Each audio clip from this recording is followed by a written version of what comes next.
Hello అండి, ఎలా ఉన్నారు? నేను ఇంట్లో బన్ను తయారు చేద్దామనేసి రెడీ చేశానండి. కొద్దిగా గోరువెచ్చటి నీటిలోన ఈస్ట్ 1 స్పూన్నర, 2 స్పూన్ల పంచదార వేసుకొని చక్కగా కలిపానండి.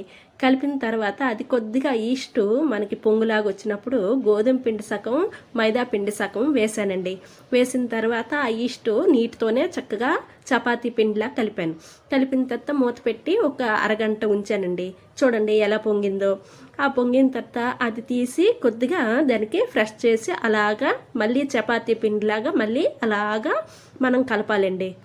అది సాఫ్ట్గా అయ్యిందాక చక్కగా మ్యాష్ చేసుకోవాలి. చేసిన తర్వాత మనం అది కింద వేసుకొని కొద్దిగా పిండి వేసుకొని అది నేను 4-5 భాగాలలాగా ఉండల్లాగా చేశానండి.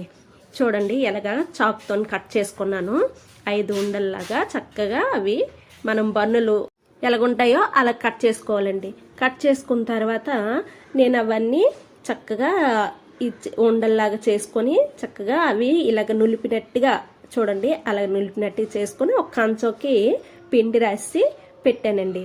పెట్టిన తర్వాత అవన్నీ అలాగే చేశాను. ఈ లోపల స్టవ్ వెలిగించుకొని ఒక ప్యాన్ పెట్టుకొని ఇసుక వేసి హీట్ అయ్యాక ఈ బన్నులు పెట్టి మనం అరగంట పాటు బ్రేక్ చేసుకుంటే చక్కగా బన్నులు రెడీ అయిపోయాయి. చూడండి.